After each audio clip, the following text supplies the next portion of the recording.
Hi hello friends வணக்கம். இப்போ நீங்கள் பார்க்க போகிறது என்னென்னா ஒரு முக்கியமான ஸ்கேம் வீடியோ.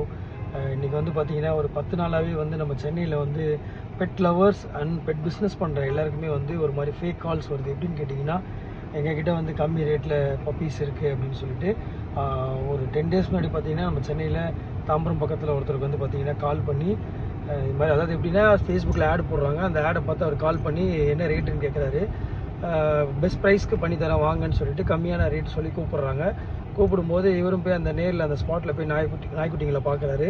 பப்பீஸ் பார்த்ததுக்கப்புறம் பேமெண்ட் வந்து மெத்தட் எப்படின்னு கேட்கும்போது, உங்களுக்கு யார் பேசுனாங்களோ அவங்களுக்கே பேமெண்ட் கொடுங்கன்னு சொல்லிட்டு பப்பியோட ஓனர் சொல்கிறாரு. இவரும் ஓகேன்ட்டு அந்த பப்பி அந்த பேசின கான்டாக்ட் நம்பருக்கு பணத்தை போடுறாரு. போட்டோடனே அந்த ஃபோன் நம்பர் சுவிட்ச் ஆஃப் ஆகிடுது. அதுக்கப்புறம் பார்த்தீங்கன்னா நாயோட ஓனர்கிட்ட பப்பியோட ஓனர்கிட்ட கேட்கும்போது தான் தெரியுது, அந்த ஆள் யாருன்றதே வந்து அந்த பப்பீஸோட ஓனருக்கு தெரியாது. எனக்கு கால் பண்ணி நான் என்ன ரேட்டுக்கு விற்று தரேன், என்கிட்ட வந்து நீங்கள் உங்கள் பப்பீஸ் வந்து நான் சொல்கிற ஆளுக்கு கொடுங்கன்னு சொல்லிட்டு இந்த மாதிரி ஸ்கேம் பண்ணுறாங்க. ஃபஸ்ட்டு அது நடந்துச்சு.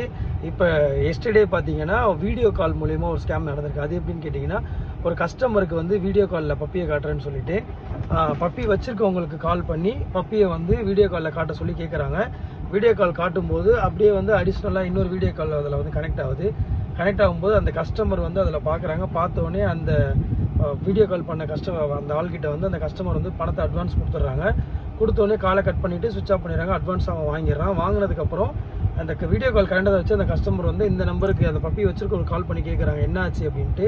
பப்பி எப்போ அனுப்புவீங்கன்னு கேட்கும்போது, உங்கள் பணம் எனக்கு ரிசீவ் ஆகலை, இந்த மாதிரி எனக்கு கால் மட்டும்தான் வந்துச்சு ஒரு நம்பர்லேருந்து, உங்களை அடிஷ்னல் காலை தான் போட்டாங்க, அதனால் நீங்கள் யாருன்னு தெரியாதுன்னு சொல்லி ஒரு வியாபாரி சொல்கிறாங்க. இதனால் பார்த்தீங்கன்னா வியாபாரிக்கும் பிரச்சனை இருக்குது, பெட் லவர்ஸ் பப்பி வாங்கி வளர்க்கணுன்றவங்களுக்கும் பிரச்சனை இருக்குது. அதனால் வந்து முடிஞ்ச வரைக்கும் எல்லாருமே வந்து நேரில் போய் பப்பி பார்த்து வாங்குங்க. இன்னொரு விஷயம் என்னென்னா, மேக்ஸிமம் இந்த கூகுள் பே, ஜிபே, பேடிஎம் இதில் பணம் கொடுக்குறத நேரில் கொடுக்கும்போது அவங்களோட டேரெக்டாக யாரை பார்க்குறீங்களோ அவங்கக்கிட்ட பணத்தை கொடுத்து பப்பீஸ் வாங்க பாருங்கள். ஏன்னா வாங்குறவங்களுக்கும் சரி விற்கிறவங்களுக்கும் சரி இது ஒரு பயங்கர பிரச்சனையாக போயிட்டுருக்கு. இப்போ ஒரு 10 டேஸாகவே இந்த பிரச்சனை போது. ஆனால் நிறைய பேருக்கு தெரியாது. முடிஞ்ச வரைக்கும் இந்த மாதிரி ஃபோன் கால்ஸ் இல்லைனா வேறு எதனா நம்பர்லேருந்து கால்ஸ் வந்துச்சுன்னா கொஞ்சம் அவாய்ட் பண்ணிக்கோங்க. யார் என்னன்னு பார்த்து பிஸ்னஸ் பண்ணுங்கள். ஏன்னா வந்து டார்கெட் பண்ணி தான் இந்த மாதிரி பண்ணிகிட்டு இருக்காங்க. பெட் பிஸ்னஸ் பண்ணுறவங்களையும் பெட்ஸ் வாங்கணுன்றவங்கள வந்து அந்த ஆன்லைனில் செக் பண்ணுறவங்கள எல்லாரையும் தேடி தான் இந்த மாதிரி பண்ணுறாங்க. கொஞ்சம் எல்லாருமே உஷாராக இருங்க. முடிஞ்ச வரைக்கும் ஆன்லைன் பிஸ்னஸை தவிர்த்துக்கோங்க. ஏன்னு கேட்டிங்கன்னா, யார் என்னன்னே தெரியாமல் நீங்கள் பணத்தை போட்டிங்கன்னா ஒன்றுமே பண்ண முடியாது. போலீஸ் ஸ்டேஷனில் போய் கம்ப்ளைண்ட் கொடுத்தாலும் சைபர் கிரைமில் கொடுக்க சொல்கிறாங்க. ஆனால் ரிசல்ட் வந்து பார்த்திங்கன்னா ரொம்ப லேட்டாக தான் கிடைக்கும். ஏன்னு கேட்டிங்கன்னா அவங்களே நம்ம எதுவும் சொல்ல முடியாது, அவங்களை கண்டுபிடிக்கிறது ரொம்ப கஷ்டன்ற மாதிரி போயிட்டுருக்கு. அதனால் வந்து கொஞ்சம் எல்லோரும் உஷாராக இருங்க. நம்ம தப்பு பண்ணிவிட்டு நம்ம போய் போலீஸ்கிட்ட கேட்கறதுனால எந்த ஒரு பயனுமே கிடையாது. கம்மியாக கிடைக்குதுன்னு சொல்லிட்டு நம்மளும் காசை போட்டோன்னா நம்மளுக்கு தான் பிரச்சனை, நம்மளோட பணம் தான் வேஸ்ட்டாக போகுது. பப்பீஸ் விற்கிறவங்களா இருந்தாலும் சரி வாங்குறவங்களா இருந்தாலும் சரி முடிஞ்ச வரைக்கும் நேரில் போங்க, பெட் ஷாப்பில் போய் வாங்குங்க. அதே மாதிரி பப்பீஸ் வச்சுருக்காங்களா அவங்களோட லொக்கேஷன் நீங்கள் அப்படி இல்லை பேமெண்ட் போட்டு தான் ஆகணும்னா அவங்க லொக்கேஷன்லாம் செக் பண்ணி அதுக்கப்புறம் நீங்கள் பேமெண்ட் பண்ணுங்கள். தெரியாத ஆளுக்கு பணம் போடாதீங்க, போட்டால் உங்கள் பணம் தான் லாஸ்.